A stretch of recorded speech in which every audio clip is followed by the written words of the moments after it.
သာသနာတော်နှစ်2569ခုမြန်မာကောသတက္ကရာ1389ခုခရစ်နှစ်2025ဒီဇင်ဘာလ12ရက်မင်္ဂလာရှိတဲ့ညချမ်းမှာမြန်မာနိုင်ငံမန္တလေးတိုင်းပုဂံမြို့လောကနန္ဒာဓမ္မစင်တာကြီးအတွင်းမှာလောကနန္ဒာဓမ္မစင်တာကျောင်းသားဤဆရာတော်ဖြစ်သောကျောက်ကြီးဆရာတော်အရှင်ဝိသခဏသာသနာရသဓမ္မစရိယဝိနယဝိတုဒီဃနိကာယဝိတုကမ္မဌာနစရိယနယ်လက်ဓမ္မကတိကဆရာတော်မှကြီးမှု၍တဝဲနွယ်ဘွားအလူရှင်များလှူဒန်းအပ်သောရွှေဝဲမေတ္တာကြောင့်ရည်စက်ချအလှူတော်တဝဲဘိတ်ပကံစတဲ့အလူရှင်များစုပေါင်းလှူဒန်းအပ်သောလောကမေတ္တာအေးရေစဉ်အလှူတော်ရည်စက်ချအကြောင်းခံပြီးတော့စင်ရင်ကျင်းပပြုလုပ်အပ်သောဝါပကာလအဓိဋ္ဌံရှိရတရားစခန်းပွဲဒီတရားစခန်းပွဲက level 1ယောဂီများအတွက်ဦးစားပေးဖွင့်လှစ်တဲ့တရားစခန်းဖြစ်ပါတယ်ရက်အနေနဲ့2025ခုနှစ်ဒီဇင်ဘာလ9ရက်ကနေစပြီးတော့ယနေ့ဒီဇင်ဘာလ12ရက်အထိဘယ်နှစ်ရက်10ရက်တိုင်ကျင်းပရဝဲယနေ့10ရက်မြောက်အောင်ပွဲရက်အောင်ပွဲညဓမ္မသဘင်မှာအလုံးစုံဦးဇင်းတို့ရဲ့တန်ត្រဆွေတော်မျိုးတော်သာသနာဆွေတော်မျိုးတော်ပဋ္ဌာန်းသက်ယောဂီသူတော်စင်အပေါင်းတို့အားတရားရဖို့အရေးအထောက်ပံ့ပေးဖို့တရားကျင့်စဉ်ရှုကွက်ပို့ပြီးတော့တိုးတက်ဖို့အတွက်အထောက်ပံ့ပေးဖို့ဟောကြားပေးမဲ့တရားကတရားအမေးအဖြေပါတယ်လေတရားအမေးအဖြေနော်ယောဂီများရည်သက်ချပွဲကြီးကလည်းအားရစရာနော်ပရမတကုကရွှေဝဲမေတ္တာကြောင့်တဝဲနွယ်ဝအလူရှင်များလှူဒန်းတဲ့ရွှေဝဲမေတ္တာကြောင့်ဦးဇင်းတို့မနက်ကစုမုံကောင်ဘလို့ပေးလိုက်ကျောင်းအလှူကအကောင်းဟုသမျှရပါစီရွှေဝဲမေတ္တာဗာလဲရွှေသေးလို့သစ္စာဆိုင်နိုင်ပါစေဘာတွေသေးမလဲဟမ်ဒါကဥမောင်းငယ်တော့ဟာလားရွှေတွေသေးနိုင်အောင်ပေါ့ဒါတော့ဘာလုပ်ငန်းလဲဩရွှေတူးတယ်ဩအဲ့ဒါကြောင့်လေရွှေသေးဖို့ပေါ့နော်ကောင်းပါပြောတယ်လေလောကတထေရောဟာလဲနော်ဓမ္မတထေရောလောကတထေရရွှေသေးနိုင်အောင်ပေါ့နော်ဓမ္မတထေရပါလေသစ္စာဆိုင်သစ္စာဆိုင်ဖို့အရေးမကြီးဘူးလားကြည့်တယ်နော်ဒါသစ္စာဆိုင်တယ်ဆိုတော့ဦးဇင်းတို့ဓမ္မတထေးဖြစ်ပြီးတော့နောက်ဆုံးပန်းတိုင်ရောက်သွားတာပြီးတော့ဒီနေ့ညမှာတခါထပ်ပြီးတော့ဒီမှာတွေ့တယ်လောကမေတ္တာအေးရေစဉ်ရေသက်ချပါသေးတယ်နော်ဒါဆိုတော့ဒီရေစဉ်အလှရှင်တွေရလဲရေလှူကြတယ်ပေါ့ နော်အဲ့ဒါညီတော်မောင်ကြောင့်ရောက်တော့အမဟာရေစင်ရေသက်ချတွေရောမဝိနည်းဒုက္ခရေချမ်းစင်တွေရောတွေ့တော့အဲ့ဒါဥစဉ်ကြောင်းတခါလည်းအားကြပြီတော့သူလည်းအမနက်ကမှဥစဉ်ရဲ့15မှတ်ရေးစာအတွက်ဝိနည်းဒုက္ခရေချမ်းစင်သူကလည်းဓာလိုက်တခါလည်းတန်းလှူဒီမှာညီတော်မောင်လောက်ထားတာတွေ့တော့ဝိနည်းဒုက္ခသဘောကျတယ်ဆိုပြီးတော့ဥစဉ်ကုန်ကြစိမ့်နဲ့လုံးမလို့ပါအဲ့ဒါဝိနည်းဒုက္ခရေချမ်းစင်အဖွဲ့ခေါ်တွေ့တယ်အကြောင်းတခါသိတော့သူပဲလှူပါမယ်ဆိုချက်ချင်းလှူသွားနော်ဓာတ်ဒီဆက်သွားတခါမနက်ကလည်းဥစဉ်တို့ဗိမာန်အလူရှင်တွေရဲ့အလူကိုဝမ်းမြောက်လို့ဥစဉ်တို့စုမုံကောင်းပေးလိုက်တယ်ဗါလဲလေဗိမာန်အလူရှင်တွေဗါလဲလေနိဗ္ဗာန်အတူဝင်နိုင်ပါသည်စုမုံကောင်းမပေးလိုက်ဘူးလားအဲ့ဒါဗျာတခါထပ်ပြီးတော့ဒီနေ့တခါထပ်ပြီးတော့သိန်း1000တန်ကျောင်း2ကျောင်းတခါအလူရှင်ထပ်ပေါ်သေးတယ်နော်ဒီနေ့တွေအဲ့ဒါမနေ့ကဗိမာန်အလူရှင်တွေရဲ့ဗိမာန်အလှကြီးပေါ်ပြီးတခါဒီညနေကျောင်းလူရှင်2ဦးကတခါသိန်း1000တန်ကျောင်းတယောက်တစ်ကျောင်းနဲ့အဲ့ဒါ2ကျောင်းတခါဒီနေ့ထပ်ပေါ်သွားပြန်နေတယ်ဒါဆိုတော့မနေ့ကဗိမာန်ကြီးတစ်ခုပေါ်တယ်ဒီနေ့တခါပါလဲတခါကျောင်း2ကျောင်းတခါထပ်ပေါ်တယ်ဆိုတော့တော်တော်ကြီးကိုအစဉ်ပြေသွားတာနော်အားရစရာမကောင်းဘူးလားကဲဒါဆိုတော့ကျောင်းအလူရှင်တွေကိုဦးဇင်းတို့စုမုံကောင်းပေးပြီးတော့ဗိမာန်အလူရှင်တွေလည်းစုမုံကောင်းပေးပြီးရေစင်အလူရှင်ရေအလူရှင်တွေကိုလည်းဦးဇင်းတို့ထပ်ပြီးတော့စုမုံကောင်းပေးပါမယ်ရေအလူကငွေမပူရဖြစ်ပါစေဟောရေစင်အလူရှင်တွေနော်ရေအလှကပါတယ်လေငွေမပူရအမြဲတမ်းရင်မအေးပြီးတော့နော်ငွေလိုလိုက်ရပြီးတော့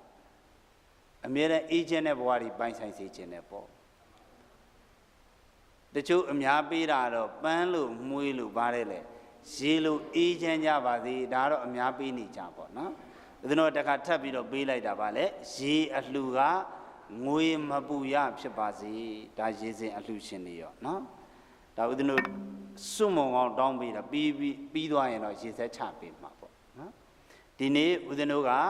တရားပွဲအနေနဲ့ညာတရားပွဲအနေနဲ့ရေဆက်ချပြီးတော့မနေ့ပြန်ကြတော့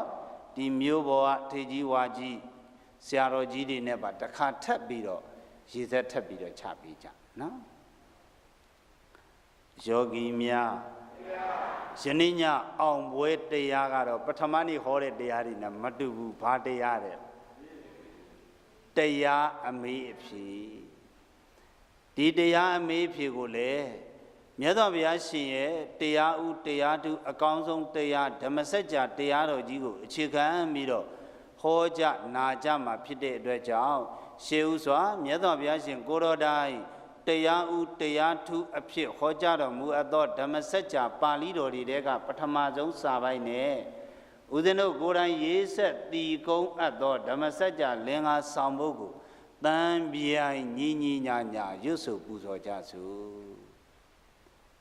တွေမေ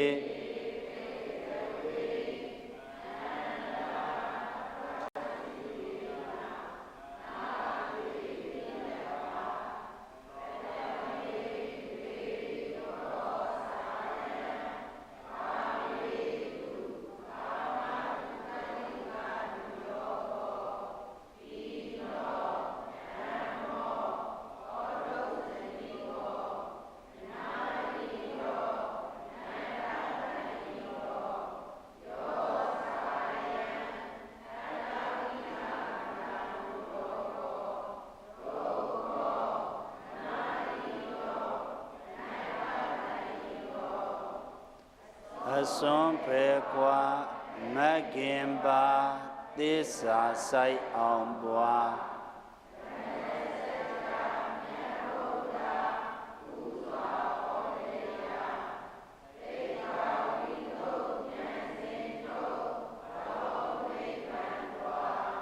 သာဓု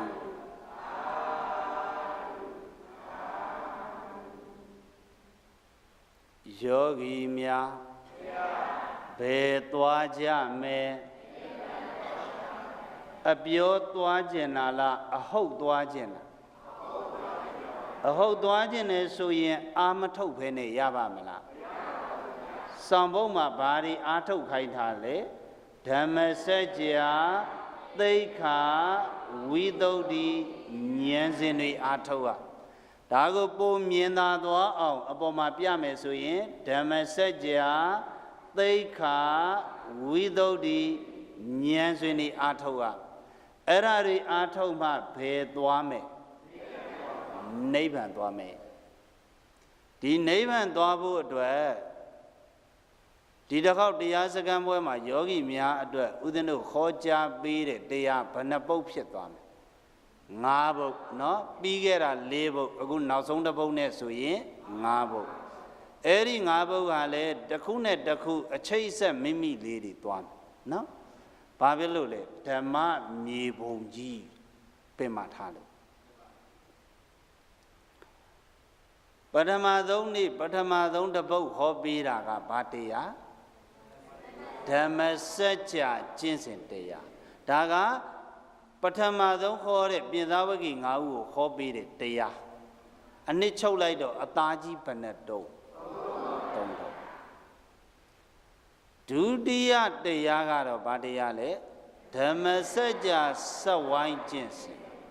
အဲ့ဒါကကြတော့ဓမ္မစကြာတစ်မျိုးတည်းမကဘူးဓမ္မစကြာစသောထေရဝါဒပိဋကတ်တော်တွေစာတွေ့တွေနဲ့လေဒီမိုးကုတ်မာစီစွန်းလွန်သိရင်အောင်လံဖောက်စတဲ့လက်တွေ့တရားနီးစနစ်တွေပေါင်းဆက်ထားတဲ့ဗာလဲဓမ္မစကြာစဝိုင်းကြီးတရားမြေပုံကြီးနောက်တတိယမြောက်တရားကဘာတရားလဲသီလကျင့်စဉ်အောင်စေခြင်းစတုထမြောက်တရားမနကဟောတဲ့တရားကတော့သုလသောတာပန်ကျင့်စဉ်ဟောဒီထိရောက်သွားပြီနော်ဒီနေ့ကကြတော့ဒီနေ့ညနောက်ဆုံးအောင်ပွဲတရားကကြတော့ဦးဇင်းတို့ဟောတာတယ်မကပဲနဲ့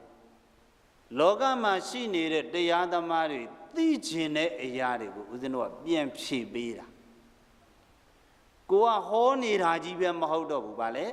သူများတွေသိကျင်တာကိုပါပြန်ဖြေပေးတာအဲ့ဒါကိုဦးဇင်းတို့အခုဒီမှာသိကျင်လို့မေးထားတဲ့မေးခွန်းလေးတွေပေါ့ဦးဇင်းတို့ကဒီယောဂီတွေအတွက်တည်းမကဘူးတကဘာလုံးမှာရှိတဲ့တရားနာပရိသတ်တွေအတွက်ပါဦးဇင်းတို့ကဖြေပေးရတာ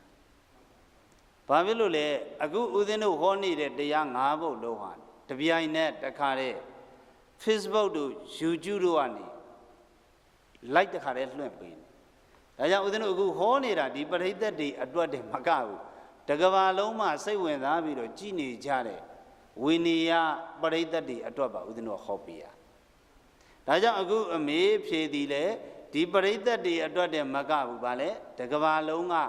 စောင့်မျှော်ကြည့်ရှုနေတဲ့ပရိသတ်တွေအတွက်ပါဖြေပေးရတာဖြစ်တယ်ပထမဆုံးသူတို့ကဘာမေးထားလဲဆိုတော့ဆရာတော်ရဲ့ဘဝကျင့်စဉ်နဲ့ဓမ္မကျင့်စဉ်ဟောဒါသူတို့သိချင်လို့မေးထားပရိသတ်ဖြစ်ပေါ်ကဒီလိုဒီစာအုပ်ထဲမှာပါတယ်ဒီစာအုပ်ထဲမှာနော်ဦးဇင်းတို့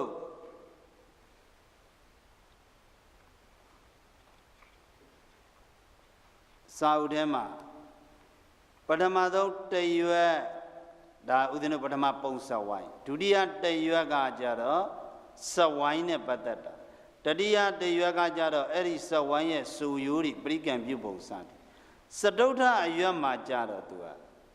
ဓမ္မပါဠဆရာတော်ဤထူးခြားချက်များအဲ့ဒီအတဲထဲမှာဘာပါတာလဲဆိုရင်ဘဝကျင့်စဉ်နဲ့ဓမ္မကျင့်စဉ်ဆိုတာအဲ့ဒီထူးခြားချက်ထဲမှာပါတာအဲ့ဒါကိုသူတို့ကသိချင်လို့အဲ့ဒါမေးခွန်းလေးထုတ်တာတွေ့လားထူးခြားချက်များအဲ့ဒီအတဲထဲမှာပါတဲ့ဘ ဘဝကျင့်စဉ်နဲ့ဓမ္မကျင့်စဉ်ဆိုတာကိုသိချင်လို့သူတို့မေးတာဒီလိုပြိတ္တဥဒင်းကအသက်29နှစ်မှာဘဝကျင့်စဉ်အကျဉ်းပြင်းစတင်တွေ့ရှိတယ်စရှာတာကတော့16နှစ်တည်းကစရှာဥဒင်းကဘာလှုပ်စနစ်နဲ့ပလန်နဲ့လှုပ်တတ်တွေးတယ်ငါဒီဘဝတော့သာသနာတော်ကြီးနဲ့တွေ့လို့ဟုတ်ပါပြီသာသနာနဲ့မတွေ့တဲ့ဘဝများမတော်တဆရောက်ခဲ့ရင်လမ်းလွဲသွားရင်ဘလောက်မြန်ကြောက်เสียကောင်းမလဲဒါကြောင့်မလို့အဲ့ဒီအချိန်ကြလဲလမ်းမလွဲအောင်အခုချိန်တည်းကငါရဲ့လမ်းကြောင်းပတ်လန်ကိုနှလုံးသားထဲရိုက်ထည့်ထားမယ်ဆိုပြီးတော့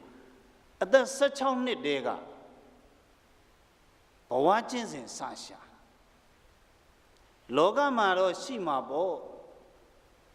အောင်မြင်ရေးနီလန်းနေကြီးပွားရေးနီလန်းနေမရှိဘူးလားရှိတယ်အမျိုးမျိုးဒါပေမဲ့ဥစဉ်လိုချင်တဲ့ကျင့်စဉ်ကကြတော့ဒီဘဝတည်းမကဘူးတသန္တရာလုံးအတွက်မှန်ကန်တဲ့ကျင့်စဉ်မျိုးဖြစ်ရမယ်တဲ့တချို့တွေရှိတယ်ကြီးပွားရေးနီလန်းအောင်မြင်နီလန်းအဲ့ဒါသူတို့ကတဘဝစာလောက်ပဲအတုံးကြဥဒယမဟုတ်ဘူးယခုဘဝနေစပြီးတော့နိဗ္ဗာန်အထိလုံးဝမလွဲချော်တဲ့ဟာကွက်မရှိတဲ့ကျင့်စဉ်ဖြစ်ရဥဒင်းရှာတဲ့ကျင့်စဉ်နောက်တစ်ချက်အဲ့ဒီကျင့်စဉ်ဒီလေတချို့ရှိတယ်အောင်မြင်နီလန်း10ချက်သူ့ဟာမှတ်နေရတာနဲ့တင်ခေါင်းတော်တော်ရှုပ်ဒါကြောင့်ဥဒင်းလိုချင်တဲ့ကျင့်စဉ်က3ချက်ထက်မပိုသေးရမူ2ချက်ချပြီးတော့ဥဒင်းတို့ရှာတယ်တစ်ဒီပါလေဒီဘဝကနေစပြီးတော့နိဗ္ဗာန်အထိလုံးဝမမှားသေးရနှစ်ကပါလေအများဆုံး3ချက်ပဲဖြစ်ရအဲ့ဒါနဲ့ဥဒင်းတို့ရှာလိုက်တာပြိတ္တ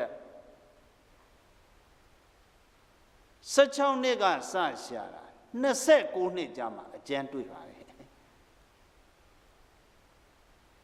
ဘယ်နှစ်ကြာသွား73နှစ်လောက်ကြာတယ်အဲ့ကြာမှအကျဉ်းတွေ့အဲ့ဒီတွေ့တဲ့အကျဉ်းကိုနှလုံးသားထဲရိုက်ထဲတာ6နှစ်ကြာတယ်တကားဥမောင်းလေတွေ့ပြီးသားကိုနှလုံးသားထဲရိုက်ထဲတာဘယ်လောက်ကြာ6နှစ်ကြာတချို့ကတွေ့တယ်ဆိုတာကဩဒါကောင်းတာပဲလို့ဒါသိလိုက်တာဒါပေမဲ့နှလုံးသားနဲ့လက်ခံဖို့ဆိုတာတုံတောင်နဲ့မရဘူး6နှစ်ကြာလဲကြာပြီးရောအသက်35နှစ်ရောက်တော့မြတ်စွာဘုရားပွင့်တော်မူရာဗုဒ္ဓခေယသွားပြီးတော့ထပ်ပြီးတော့သိတိတင်ရိုက်ထဲတာကြည်စမ်းမြန်မာနိုင်ငံမှာ6နှစ်ကြာတယ်နှလုံးသားထဲမရောက်တဲ့ကျင့်စဉ်ဟာဗုဒ္ဓခေယရဲ့အစွမ်းဘလောက်ကြီးတယ်လဲဆိုရင်တဏှာကြီးရိုက်ထဲတာတခါတည်းပိုက်ထဲဝင်သွားနှလုံးသားတွေကတခါတည်းလက်ခံသွားတာဒါငါဘဝရဲ့ဘဝကျင့်စဉ်ပဲတန်တန္တရာလုံးဘဝကျင့်စဉ်အဲဒီကနေစပြီးတော့တခါတည်းအတည်ပြုလိုက်တယ်မြန်မာနိုင်ငံမှာရှာတာဘယ်နှစ်73နှစ်တွေ့ပြီးသားကိုနှလုံးသားကလက်ခံအောင်ရိုက်ထဲတာ6နှစ်အဲ့လောက်ကြာခဲ့တာကိုမရတာဗုဒ္ဓဂေယမှာရိုက်ထဲတာဥရစာတဏှာကြီးပဲချာတယ်ဘလောက်မြန်ဗုဒ္ဓဂေယရဲ့ဆွမ်းအားကြီးတယ်လေအဲ့ဒါနဲ့ပဲဥစဉ်ကလေဗုဒ္ဓဂေယကိုကျေးဇူးဆက်တဲ့အနေနဲ့တစ်ချက်နှစ်ကမြန်မာနိုင်ငံကနေဗုဒ္ဓဂေယကိုတစ်ခါဖျားဘူးသွားတာအဲ့ဒီခေတ်က10သိန်းလောက်ကုန်ယနေ့ခေတ်ဆိုရင်350လောက်ကုန်ဒါကြောင့်သွားပြီးတော့ဗုဒ္ဓဂေယမဖူးနိုင်တဲ့ပုဂ္ဂိုလ်တွေဝေနေရတွေဖူးနိုင်အောင်မြန်မာနိုင်ငံမှာတနေရာမှာမဟာဗောဓိစေတီတည်မယ်ဆိုပြီးတော့အသက်35နှစ်မှာတခါတည်းတွေးခဲ့အဲ့ဒါနဲ့ပဲဥစဉ်လဲအရွယ်လဲရောက်လာရောအခုဥစဉ်တို့ရိတ်တာတီထောင်ထားတဲ့15မိုင်မဟာဗောဓိစေတီတည်တာ အဲ့ဒါ35နှစ်ကတွေးခဲ့တဲ့အတွေးအဋိဋ္ဌံလေးကိုဒါဥစဉ်မဟာဗောဓိစေတီတဲတာဖြစ်ချင်တော့မဟာဗောဓိစေတီတဲမကဘဲနဲ့တတ္တဌာနပါအပါဗုဒ္ဓဂယာကြီးဖြစ်သွားရောဗုဒ္ဓဂယာကြီးဖြစ်သွားအဲ့ဒါဗုဒ္ဓဂယာကြီးဖြစ်တာကနေတည်ရင်နဲ့ပြီးရတဲ့အသက်45နှစ်ရောက်တော့ဗုဒ္ဓဂယာတဲ့မကပဲနဲ့တန်ဝေဒနိယ4ဌာနပါဖြစ်သွားရောဒါကြောင့်မလို့ယောဂီများနောက်ပိုင်းကျရင်တန်ဝေဒနိယ4ဌာနဗုဒ္ဓဂယာတရားအားထုတ်ခြင်းရန်ကုန်ကပုဂ္ဂိုလ်တွေအဝေးကြီးသွားကြမလို့တော့15မိုင်ပါလေရှိအဲ့ဒါမနက်ကလာတဲ့ဥစဉ်ရဲ့ရဟန်းမကြီးကအဲ့ဒီကအကြီးဆုံးဖြစ်တဲ့မဟာဗောဓိစေတီကြီးကိုသူဥဆောင်ပြီးတော့လှူတာတတ္တဌာနတွေကဗုဒ္ဓဂယာတတ္တဌာနတွေက6ခုအကျမ်းပေးပြီအဲ့ဒါအခုအကြီးဆုံးဖြစ်တဲ့မဟာဗောဓိစေတီကြီးနောက်ဆုံးတဲနေရကျန်တဲ့3ဌာနပါဆက်ပြီးတော့တည်တော့တန်ဝေဒနိယပဋ္ဌာန်းဌာနဖြစ်သွား4ဌာနဖြစ်သွားဒါကပြောလို့တာကမဟာဗောဓိစေတီတည်မယ်လို့တွေးတာအခုတော့တန်ဝေဒနိယ4ဌာနကြီးပါဖြစ်သွားဘာဖြစ်လို့အဲ့ဒီလိုဖြစ်လာတာလဲဆိုရင်35နှစ်မှာဖျားပွင့်တော်မူရာဗုဒ္ဓခေယမှာဥစဉ်ရဲ့ဘာကျင့်စဉ်ဘဝကျင့်စဉ်ကိုအတည်ပြုလိုက်တယ်အဲ့ဒါကျေးဇူးပြန်ဆက်တယ်အဲ့ဒီဘဝကျင့်စဉ်ကဘာလဲဆိုတော့သူတို့သိချင်တာစကလုံးလေးနှလုံးပဲအကောင်းဆုံးကိုရယူပါအစွမ်းကုန်လုပ်ပါပြောကြည့်ဘယ်နှချက်ဥဒင်းကအများဆုံးဘယ်နှချက်ပဲရှိရမယ်လို့ပြော3ချက်ပဲအများဆုံးရှိရမယ်ဆိုတကယ်ရှာတွေ့သွားတာ2ချက်တည်းအဲ့ဒီဥစ္စာအသက်35နှစ်တည်းကဥဒင်းတို့အဲ့ဒီဘဝကျင့်စဉ်နဲ့ပဲဥဒင်းတို့ဖြတ်တန်းလာအဲ့ဒီဘဝကျင့်စဉ်ကဥဒင်းတို့စာပေရပြောမယ်ဆိုရင်အင်္ဂုတ္တရနိကေဒုက္ခနိပ္ပတ်မှာဥပညာတတုတ်တဲ့ဘာတုတ်တဲ့မြတ်စွာဘုရားဟောတဲ့တုတ်တုတ်ဥပညာတဆိုတာဘာပြောတာလဲဆိုညာတသူကိုယ်တိုင်သိတယ်သိတာကလည်းအပေါ်ယံလားဆိုတော့ဥပသူကိုယ်တိုင်လက်တွေ့ကျင့်ခဲ့တာဖရာအလောင်းရဲ့ကျင့်စဉ်ဖြစ်ဖရာဖြစ်တော့ပြောတယ်အေးတဲ့ဒီကျင့်စဉ်2ခုကိုကျင့်ပြီးတော့ငါဖရာဖြစ်တာတဲ့သင်တို့လည်းအဲ့ဒီကျင့်စဉ်2ခုကိုကျင့်ကြပါဘာတုတ်တဲ့ဥပညာတအဲ့ဒီဥပညာတတုတ်မှာမြတ်စွာဘုရားကပါဠိလိုဘယ်လိုပြောလဲဆိုရင်အာတန်တုဋ္ဌိတာကုသလေတုဓမ္မေတုတဲ့တိချက်ကုသလေတုဓမ္မေတုကုသိုလ်တရားတွေမှာကောင်းတဲ့တရားတွေမှာအာတန်တုဋ္ဌိတာမယောင်ရဲနဲ့မတင်းတိတ်နဲ့ဒါတော့ဥမာပြောလို့တာကကောင်းတာကိုဘယ်တော့မှမတင်းတိတ်နဲ့ဒါကိုဥစဉ်ကမြန်မာလူအဖြောင့်ပြန်လိုက်တဲ့အကောင်းဆုံးကိုရယူပါပါတယ်လေမြတ်စွာဘုရားကပြောတာဘယ်လိုလဲလေကောင်းတဲ့နေရာမှာဘယ်တော့မှမတင်းတိမ်နဲ့ဘယ်တော့မှမလျှော့နဲ့ဘယ်တော့မှမရက်လိုက်နဲ့ဒါကိုဦးသိန်းကအဖြောင့်တစ်ခါတည်းမြန်မာပြန်လိုက်တာဘယ်လိုပြန်လဲအကောင်းဆုံးကိုရယူပါအဲ့ဒီစိတ်ဓာတ်နဲ့ပဲမြတ်စွာဘုရားအလောင်းဟာတဖြည်းဖြည်းနဲ့နောက်ဆုံးအကောင်းဆုံးစုသဗ္ဗညုတဉာဏ်စုဖျားစုယူရသွားတာလေဘာကိုရယူ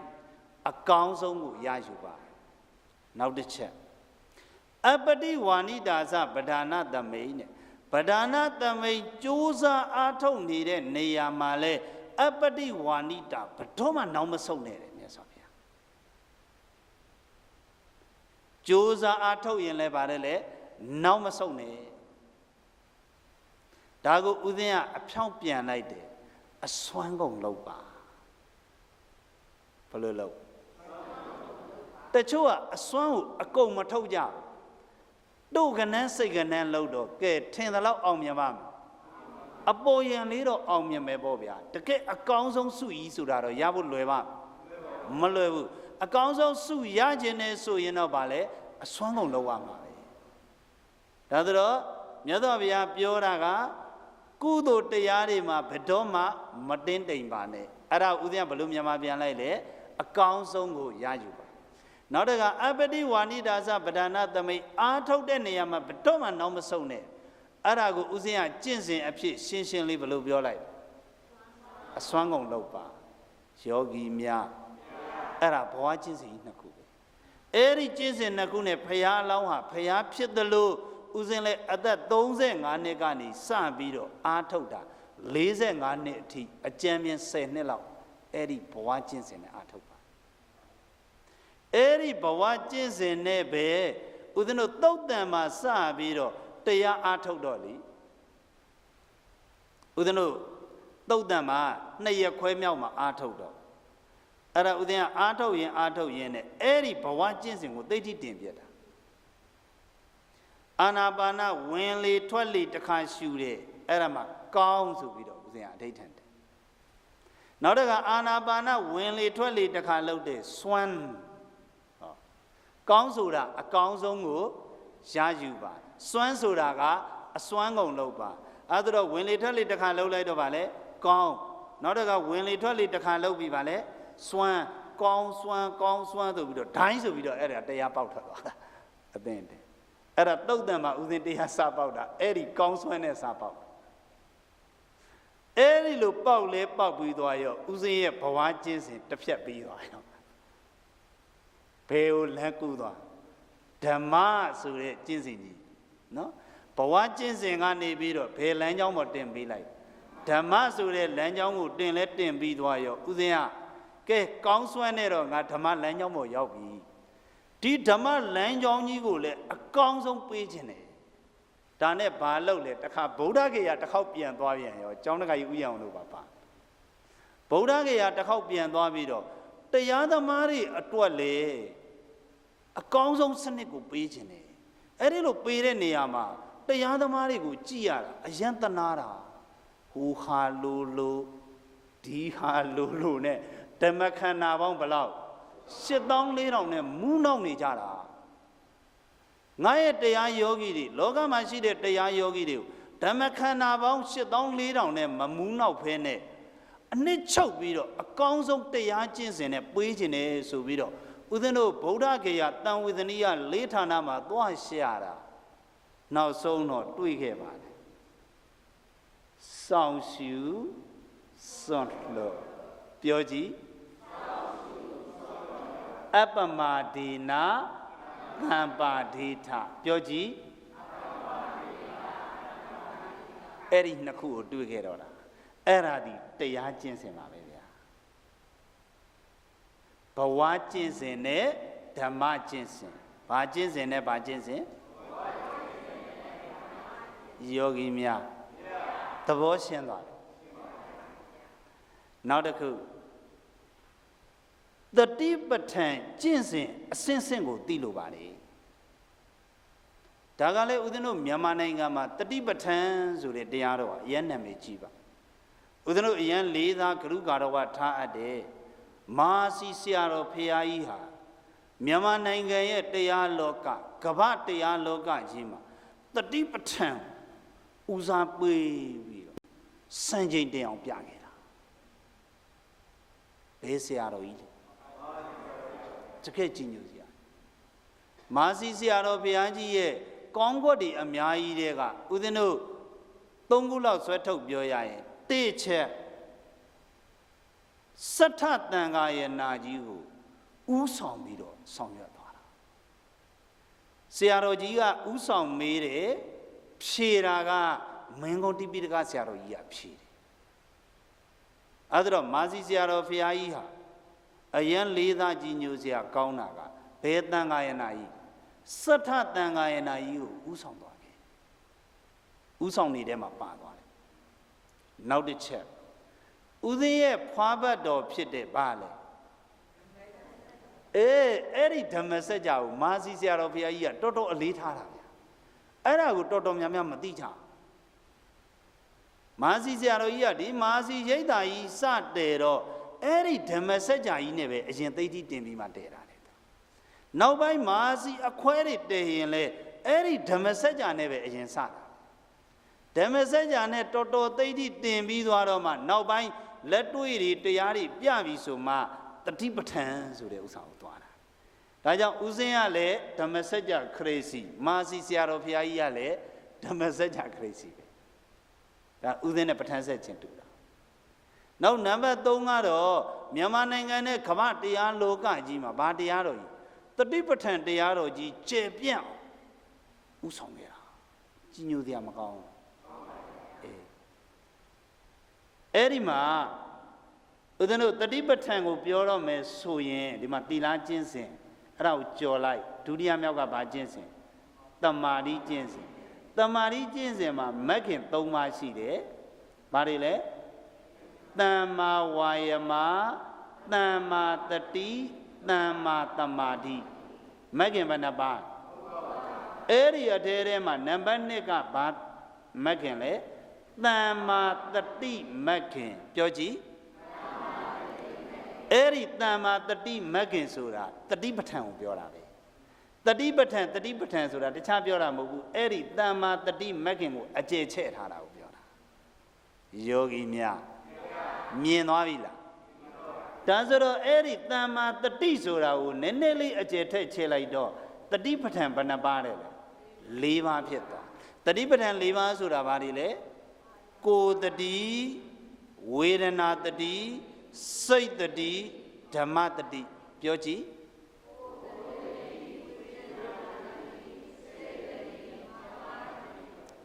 တတိပဋ္ဌာန်ဘယ်နှမျိုးလဲ၄မျိုးအဲ့ဒီတတိပဋ္ဌာန်၄မျိုးအကျဉ်းချုပ်ရင်တော့တမ္မာတတိသူ့ကိုနည်းနည်းအကျယ်ချဲလိုက်တော့တတိပဋ္ဌာန်၄ပါးသူ့ကိုတစ်ခါထပ်အကျယ်ချဲရင်တတိပဋ္ဌာန်ရှုွက်44ကွက်ရှိတယ်မနက်ကလည်းနည်းနည်းပြောခဲ့ပြီနော်ကိုရှုွက်က14မျိုးရှိဝေဒနာရှုွက်9မျိုးရှိစိတ်ရှုွက်16မျိုးရှိဓမ္မရှုွက်5မျိုးရှိတယ်ပေါင်းလိုက်တော့ဘယ်နှမျိုး44မျိုးရှိတယ်အဲ့ဒီ44မျိုးလုံးဟာပုံစံနာကွာသွားတာကျင့်မုံကျင့်နေရတော့အတူတူပဲကို14မျိုးအာနာပါနပဲဖြစ်ဖြစ်နော်နောက်တကဣရိယာပုတ်လျှောင်းထိုင်ရက်သွားပဲဖြစ်ဖြစ်နောက်တကအသေးစိတ်လေးတွေသိတဲ့တန်ပစင်ပဲဖြစ်ဖြစ်နောက်တကဓာတ်တွေအသေးစိတ်ဓာတ်ကြီး၄ပါးကိုသိတဲ့ဓာတ်ကမ္မထန်တွေပဲဖြစ်ဖြစ်အာတုဘကမ္မထန်တွေပဲဖြစ်ဖြစ်ဘာတွေပဲဖြစ်ဖြစ်ရှုတဲ့အရာသာကွာသွားတာကျင့်တဲ့ကျင့်စဉ်ကတော့အတူတူပဲအကျမ်းမြင်40မှတ်မယ်ဘယ်နဲ့ဆင့်1တတိထား1ဘာထားတယ်ရိုးရိုးပဲတတိထားဒီတိုင်းပဲစိတ်ကိုပြည့်နေတဲ့စိတ်တွေကိုတဏှာနဲ့ဆွဲစုတတိထားပဲတာ2အတွင်းအပြင်တတိထား2ကဘာလဲအတွင်းအပြင်တတိထားနောက်နံပါတ်3ဖြစ်ပြက်တတိထားနံပါတ်3ပါလဲဖြစ်ပြက်တတိထားဒါပါတော့အယိုးစုကြီးရှုပြီးဆိုပါစို့အယိုးစုကြီးရှုပြီးဆိုရင်1အဲ့ဒီအယိုးစုအပေါ်မှာပဲတတိထားဒါနံပါတ်1ပလိဒါမကျွမ်းကျင်သေးခင်မှာဒါပလိမဲ့ဒီတိုင်းပဲတတိထားကျွမ်းကျင်သွားရင်ကြတော့ကိုယ့်အယိုးစုသူများအယိုးစုအတွင်းအပြင်2ခုရှိအဲ့ဒါတည်းပို့ပြီးတော့ကျွမ်းကျင်သွားရဲ့အဲ့ဒီအယိုးစုရဲ့ဖြစ်နေပြက်နေတာလေးကိုအသေးစိတ်တတိထားတာဘယ်နဲ့ဆင့်ရိုးရိုးတတိထားအတွင်းအပြင်တတိထားဖြစ်ပြက်တတိထားဒါကြောင့်ဦးဇင်းတို့ပြောတဲ့ဖြစ်ပြက်မြင်ဖြစ်ပြက်မုံဖြစ်ပြက်ဆုံးတဲ့အထိစောင့်ရှုဆိုတာအဲ့ဒါကိုပြောတာစောင့်ရှုဆိုတာတတိထားကိုပြောတာနော်ဒါဆိုတော့စောင့်ရှုတာဘယ်နှဆင့်အောင်စောင့်ရှုอ่ะ3ဆင့်ဗာလဲရိုးရိုးစောင့်ရှုအတွင်းပြင်စောင့်ရှုဖြစ်ပြက်စောင့်ရှုဘယ်နှဆင့်ရှု အဲ့ဒီရှုတာဆရာတော်ဘယ်လောက်ထိရှုရမလဲဆိုတော့အဲ့ဒီမှာတတိပဋ္ဌာန်မှာမြတ်စွာဘုရားဟောယာဝဒေဝညာနာမတ္တယဉာဏ်ပေါက်တဲ့အထိကိုရှုရမှာတဲ့ဖြစ်ပြဉာဏ်นี่အဲ့ဒီလိုစသည်ဉာဏ်นี่ပေါက်တဲ့အထိကိုရှုရမှာပฏิတတိမတ္တယတတိယကော်နဲ့ကတ်ထားတယ်လို့တတိပြီးတတိတတိပြီးတတိတတိယခိုင်မြဲသွားတဲ့အထိကိုရှုရမှာအပေါ်ယံလေးဟုတ်လားမဟုတ်ဘူး။ဘာလဲရိုးရိုးစောင့်ရှုအတွင်းပြင်စောင့်ရှုဖြစ်ပြက်စောင့်ရှုဘယ်လောက်ထိစောင့်ရှုရမလဲဉာဏ်ပေါက်အောင်ရှု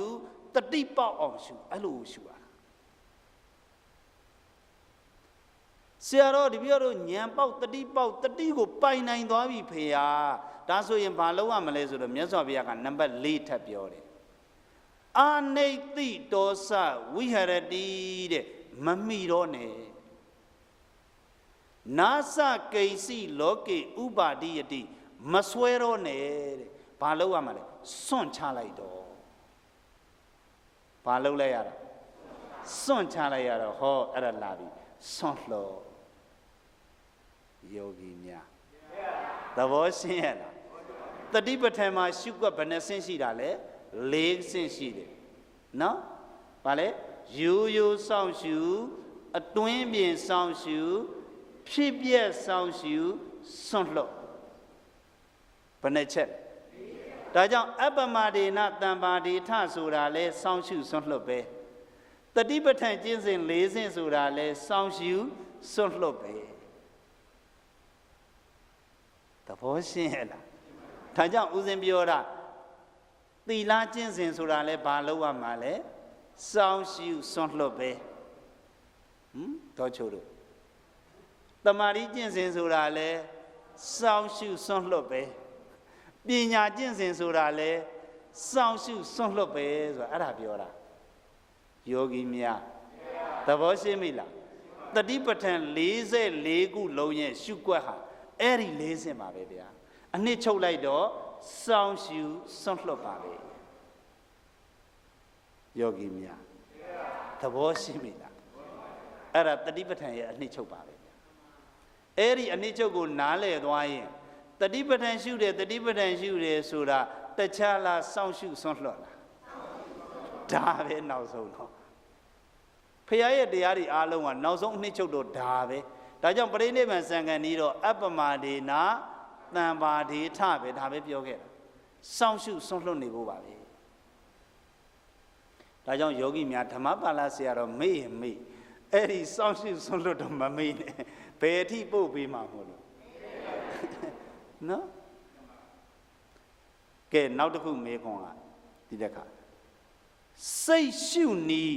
အဆင့်ဆင့်အမျိုးမျိုးကိုသိလိုပါတယ်ဘာရှုနီးတဲ့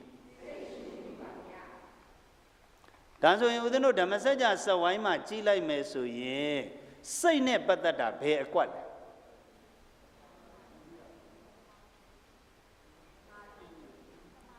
စိတ်နဲ့ပတ်သက်တာဘယ်အကွက်လဲဟုတ်တယ်တမာတိအကွက်ဘာဖြစ်လို့လဲတမာတိဆိုတာဘယ်ကိလေသာချုပ်အောင်အဓိကကျင့်ရစိတ်ကိလေသာချုပ်အောင်ကျင့်ရမှာဖြစ်တဲ့အတွက်ကြောင့်စိတ်ရှုကွက်ဆိုရင်ဒီအကွက်ကအဓိကပါကျန်တဲ့နေရာကရှုလို့မရဘူးလို့တော့မဟုတ်ဘူးနော်ဦးစားပေးတာသူဘယ်ကျင့်စဉ်လဲတမာတိကျင့်စဉ်အဲ့ဒါစိတ်ရှုကွက်စိတ်ရှုနည်းအဲ့ဒီစိတ်ရှုနည်းရလေအခုနတော့ကဒီတတိပဋ္ဌာန်မှာတုန်းကလည်းစိတ်ဆိုတာမပါဘူးလားပါတယ်နော်တတိပဋ္ဌာန်ဘယ်နှမျိုးလဲ၄မျိုးထဲမှာကိုယ်ရဲ့ဝေဒနာရဲ့စိတ်ရဲ့တတိရဲ့ဆိုတော့တတိပဋ္ဌာန်မှာရောစိတ်ရှုကွက်မပါဘူးလားအဲ့ဒီစိတ်ရှုကွက်ကဘာလဲအခုနဥစ္စာပဲဘာလဲစိတ်ကိုစောင့်ရှုအတွင်းပြင်စောင့်ရှုဖြစ်ပြက်စောင့်ရှုဆွန်အဲ့ဒါတတိပဋ္ဌာန်အလိုစိတ်ရှုမယ်ဆိုရင်အဲ့ဒီ၄ချက်ပဲအနည်းချုပ်လိုက်တော့စောင့်ရှုဆွလွတ်ပဲရှင်းရလားအဲ့ဒီမှာစိတ်ကိုမြတ်စွာဘုရား16မျိုးတောင်ပြောထားရာဒေါမောတံမအုတ်တံနဲ့တဖန်ဝိမုတ် နှစ်စီထုတ်တယုတ်တော်လက်တာဆို16ခုပြောတာပထမ2ခုအတွဲလေးကိုပဲပြောမယ်ရာလူတွေခေါ်ရင်တော့ယာဂပေါ့ဟုတ်ဦးဇင်းတို့ပါဠိလိုခေါ်ရင်တော့ရာဂလို့ခေါ်လူတွေခေါ်ရင်တော့ဘယ်လိုလဲယာဂဖြစ်နေတဲ့စိတ်ဆိုရင်အိုးငါစိတ်လေးယာဂဖြစ်နေတယ်လို့အဲ့လိုလေးသိတာရှုတာနောက်တော့ကအဲ့ဒီယာဂကင်းနေတယ်ဆိုရင်လေငါစိတ်လေးကယာဂကင်းနေတယ်လို့အဲ့လိုလေးရှုတာသိတယ်နော်အဲ့ဒါပထမဆုံးအတွဲလေးဗာလဲယာဂဖြစ်နေတဲ့စိတ်ယာဂကင်းနေတဲ့စိတ်အဲ့ဒီလိုအတွဲနောက်တော့ကဒေါသဖြစ်နေတဲ့စိတ်ဒေါသကင်းနေတဲ့စိတ်အဲ့ဒီလိုအတွဲလေးအဲ့ဒီလိုအတွဲပေါင်း8တွဲရှိလိုက်တော့ပေါင်းလိုက်တော့ဘယ်လောက်ဖြစ်သွား16ခုရှိတာအဲ့ဒီ16ခုဘာစိတ်တွေပဲလာဘာလို့ရမလဲစောင်းရှူစွန့်လို့ပဲဒါပဲလုပ်နေရအဲ့ဒါတတိပဋ္ဌာန်ရဲ့စိတ်ရှုနေပဲနောက်တစ်ခါဒီမှာရှိသေးတယ်တတိပဋ္ဌာန်ရဲ့အနောက်မှာပါတယ်လေ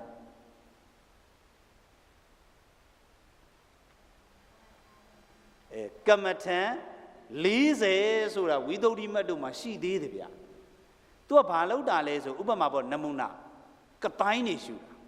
ဥပမာပထဝီကတိုင်းနဲ့တွားကြတော့ဘယ်လိုလုပ်ရတယ်မှလဲမြေကြီး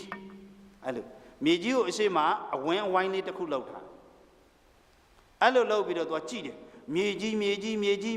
ပါဠိလိုဆိုရင်ပထဝီသူကစိတ်ကပြန့်နေတဲ့ဥစ္စာကိုဒီမြေကြီးတစ်ခုထဲမှာရောက်လာအောင်ပထဝီမြန်မာလိုဆိုရင်ဗာလဲမြေကြီးအဲ့ဒီလိုသူကဒလဆက်ရှုတာအဲ့လိုရှုတော့ပြန့်နေတဲ့စိတ်ကတဏှာထဲမှာစုသွားလိုရင်းကတော့ပြန့်နေတဲ့စိတ်ကိုဘာလို့ဖို့လဲတဏှာထဲဆွဲစုတာဒီသာအဲ့ဒါဗာလဲကီးပဲအဲ့ဒါစောင့်ရှုဆိုတဲ့ကီးပဲသူဘာသာသူမြေကြီးရှုအဲ့ဒါပထဝီကတိုင်းလို့ခေါ်တယ်နောက်တစ်ခါရေရှုတယ်ဆိုတာရှိသေးတယ်သူကအဲ့ဒီလိုရေကိုရေအာဘောအဲ့ဒီလိုရှုတာသူကအဲ့ဒါမျိုးရှုွက်ကြီးပေါင်းဘယ်လောက်ရှိတယ်လဲ40ဆိုတာရှိသေးတယ်ဗျာအဲ့ဒါဒီရဲ့ကိုယ့်ရဲ့အရှိမအဲ့ဒီလိုထားပြီးတော့ဒလဆက်ရှုရတယ်အဲ့လိုရှုနည်းတွေရှိသေးဒါဆိုတော့မိုးကုတ်ဆရာတော်ဘုရားကြီးရကြတော့ဘယ်လိုရှုတယ်မှန်လဲသူကရှေးစိတ်ဖြစ်ပြက်သိတယ်ဒီလိုမိုးကုတ်ပရိသတ်တွေပါရှေးစိတ်ဖြစ်ပြက်ပါတယ်လေနောက်စိတ်မှာဆရာတော်ကြီးကကြတော့စိတ်လေးရဲ့ဖြစ်နေပြက်နေတာလေးတွေကိုဦးစားပေးရှုဆရာတော်ကြီးရဲ့သူ့ရဲ့ရှုွက်ကဦးစားပေးတာသူကဖြစ်ပြက်ကိုဦးစားပေးတော့စိတ်ရဲ့ပါလေဖြစ်နေပြက်နေတာကိုရှုတယ်အခုနကတော့တတိပဋ္ဌာန်မှာတော့ရှုတာဘယ်နှမျိုးလဲ3မျိုးနော်ရိုးရှုအတွင်းပြင်ရှုဖြစ်ပြက်ရှုဘယ်နှမျိုးလဲ3မျိုးအဲ့ဒီ3မျိုးထဲမှာမိုးကုတ်ဆရာတော်ဘုရားကြီးကကြတော့နံပါတ်3ကိုသူအားတန်တယ်သူကစိတ်ဖြစ်ပြက်ကိုသူကဦးစားပေးရှုတာရှေးစိတ်ဖြစ်ပြက်နောက်စိတ်မှန်အဲ့ဒီလိုရှုတာအနှစ်ချုပ်ပြောမယ်မြတ်စွာဘုရားကတတိပဋ္ဌာန်ထဲမှာအခုနကဗာလဲအတွင်းအပြင်ရှုဗာလဲဒါကြောင့်မလို့ကိုယ်စိတ်ကိုပဲရှုသူတစ်ပါးစိတ်ကိုပဲရှုစိတ်ကိုအခုနလိုမြေကြီးတို့လိုကိုယ့်ရဲ့အရှိမထားပြီးတော့ပဲရှုကြိုက်တယ်လို့ရှုသဘောရှင်းလားဒါကြောင့်မလို့ကိုယ့်ရဲ့စိတ်ကိုကိုယ့်ရဲ့အရှိတက်လေးမှာထားပြီးတော့ရှုလို့မရဘူးလားရတာပဲကြိုက်တယ်လို့ရှုစိတ်ကိုရှုတာအဲ့ဒါကိုဒါထားတဲ့နေရာကိုပြောတာနော်ရှုပုံရှုနည်းတွေကတော့နမူနာလေးတစ်ခုလောက်ပြောမယ်စပိုက်ဒါမန်ရှုနည်းဟောဘာပြောတာစပိုက်ဒါမန်ပင့်ကူရှုနည်းတဲ့သူကပင့်ကူကဒီလိုသူကတခုခုဆိုရင်သူကအိမ်အရင်လှုပ်လိုက်တာအိမ်ဝိုင်းလှုပ်ပြီးတော့သူကအလဲကောင်မှသူကနေလိုက်နေပြီးတော့ပိုးကောင်လေးလာရင်သွားစားတယ်စားပြီးရင်သူကအလဲကောင်မှပြန်နေတယ်နောက်တစ်ခါပိုးကောင်လေးတစ်ခုတွေ့ပြီးသွားစားတယ်စားပြီးရင်သူကဘယ်မှာပဲပြန်နေအလဲကောင်မှပဲနေအဲ့ဒီအတိုင်းပဲစိတ်ရှုတဲ့ယောဂီဟာစိတ်ကိုတဏှာမှာထားတယ်ထားပြီးတော့အာယုံလေးတစ်ခုရောက်သွားတယ်ရောက်တယ်ပြီးရင်သူကဒီနေရာမှာပဲပြန်လာနောက်တစ်ခုအာယုံရောက်သွားတယ်ရောက်လေသူကဒီနေရာပဲပြန်ခေါ်တာဘာရှုနည်းတဲ့ပင့်ကူရှုနည်းတဲ့စပိုက်ဒါမန်ရှုနည်း နောက်တစ်ခါစုံတောက်ရှုနီးဆိုတာရှိသေးတယ်စုံတောက်ကကြတော့ဘယ်လိုရှုတယ်မှတ်လဲသူကစုံတောက်ကကြတော့သူကတနေရာလေးကိုသူကမထိန်ချုပ်ထားဘူးတခိုးလိုက်ကြည့်တယ်သူကဒီတခိုးလေးဘာလုပ်လဲသူကတခိုးလုံးသမျှကိုလိုက်ကြည့်တာတခိုးဘယ်သွားလဲသွားသမျှကိုစုံတောက်ကရှောက်လိုက်တာသူကမပိုင်မဲနဲ့သူကမဖမ်းဘူးသူကမပိုင်မဲနဲ့ဖမ်းလိုက်ရင်ဒီတခိုးလေးတယောက်လောက်ပဲမိမှာသူကအုံနဲ့ကျင်းနဲ့ကိုမိချင်တာဟုတ်အဖွဲလောက်ဂိုင်းကိုမိချင်တော့ဘာလုပ်ရလဲလိုက်ရှာအနောက်ကနေလိုက်ကြည့်စုံလိုက်နောက်ဆုံးပိုင်ပြီးဂိုင်းကြီးတွေ့ပြီဆိုမှတခါတည်းအပိုင်ဖမ်းပလိုက်တာအဲ့ဒီအတိုင်းပဲတဲ့သူတချို့ကကြတော့စိတ်ကိုရှုရင်တနေရာနဲ့ထားမရှိဘူးသူက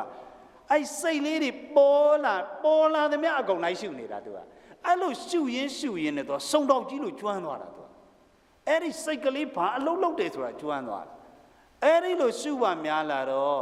စုံတော့ကလိုက်ကြည့်ပါများတော့တခိုးကနောက်ကျရိမ့်မိလာတော့ तू မခိုးရတော့တခိုးဘဝစွန့်လွတ်သွားတယ်လို့အဲ့ဒီလိုပဲဒီကတတိစုံတော့ကဒလဆက်လိုက်ကြည့်ပါများတော့ဟိုစိတ်တခိုးလေးကမကောင်းတဲ့အလုပ်ကိုမလုပ်ရတော့တာဘာရှုနေတယ်ဆရာလေးမျက်စိနဲ့မြင်ရလားရှုနည်းတွေကတော့အမျိုးမျိုးရှိတာပေါ့ဒီနှစ်နည်းလောက်ပဲထားနောက်ကြမှာထပ်ပြီးတော့လို့တာပြောဒါဆိုတော့စိတ်တွေကိုဘလို့ပဲရှုနီးစနစ်ပေါင်းများစွာရှုလို့မရဘူးလားရှုလို့ရတယ်လို့ဒီလိုလေးမှတ်ဒါစိတ်ရှုနည်းဒါသူတို့သိကျင်တဲ့စိတ်ရှုနည်းအမျိုးမျိုးအဆင့်ဆင့်နောက်တစ်ခါလေးပို့ပြီးတော့မျက်နာတွေတော့ရှိသေးတယ်ဒါပေမဲ့မပြောတော့ပါဘူးနောက်ကြုံမှပဲပြောတော့ဘဝင်မနောအကြည်ဓာတ်စိတ်အကြည်ဓာတ်ဆိုတာလေးတွေရှိတယ်နောက်တစ်ခါအကြည်6ပါးဆိုတာရှိနောက်ပပတ္တရမိဒံဘိက္ခွေစိတ်တန်းဆိုပြီးတော့စိတ်လေးကတကယ်ကြည်လာပြီဆိုရင်လေစိတ်ကြည်လာပြီဆိုရင်ကိုယ့်အရှိမလက်ဝါးပေါ်မှာပဒံများတော့တင်ပြီးတော့ TV ထိုင်ကြည့်တယ်လို့မြင်နေရအခုဥပမာဒီကနေပြီးတော့ရွှေတကုံလို့အာယုံပြုတ်လိုက်ရင်ရွှေတကုံကိုကိုကသွားကြည့်တရားမလို့အဲ့ဒီရွှေတကုံကကိုယ့်အရှိမ TV ထိုင်ကြည့်တယ်လို့အဲ့လိုမြင်နေရအဲ့ဒီစနစ်တွေအများကြီးရှိပါသေးတယ်ဒါကတော့နောက်မှကြုံမှပြောကြတာပေါ့ယောဂီများဒီနေ့အမေးဖြစ်ဘယ်နှမျိုးပြောပြလိုက်3မျိုးတစ်ကဘဝကျင့်စဉ်နဲ့ဓမ္မကျင့်စဉ်နှစ်ကကြတော့တတိပဋ္ဌာန်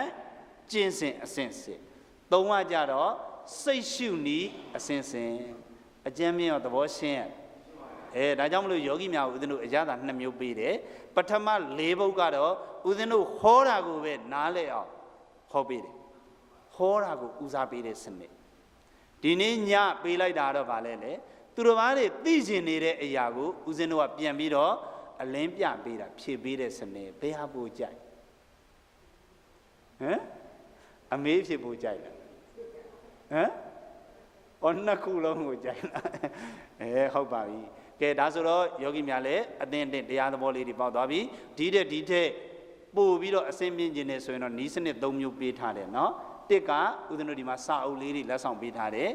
စာအုပ်လေးတွေကြည့်ပြီးတော့ကျင့်လို့ရပါတယ်နှစ်ကကြတော့အဲ့ဒါတဲ့ပို့ပြီးတော့များဆာသိကျင်တော့ဓမ္မပါဠ DPF ဆိုပြီးတဲ့ online ထဲမှာဝင်ပြီးတော့ကြည့်ပြီးတော့ကျင့်လို့ရပါတယ်အဲ့ဒါတဲ့ပို့ပြီးတော့မြန်ခြင်းနဲ့ဆိုရင်တော့ဒါကတော့ဥမောင်းမယ်ဘာလို့ကိုယ်တိုင်ကိုကြတာဥသိရှိတဲ့စကံလာကျင့်တော့ပို့မြန်မယ်ပေါ့ဗျာတသမတုဘာသောကြောင့်ဒုမေတရားချစ်ခင်စိတ်ကောင်းဝင်ကြပါကုန်သောတင်တော်ဇင်ပရိသတ်အပေါင်းသူတော်ကောင်းတို့သည်အာရမတလူပြေတုံးလေးမှလူပြေမရှုံအောင်လူပြေကျိုးနှက်အောင်မြတ်စွာဘုရားရှင်ရဲ့ဓမ္မစကြာအခြေခံဤစနစ်များဖြင့်တရားဓမ္မများအမြန်ဆုံးရရှိအောင်ကောင်းစွာမှတ်သွေးကြိုးစားအားထုတ်နိုင်ကြလေကုန်ရာတည်း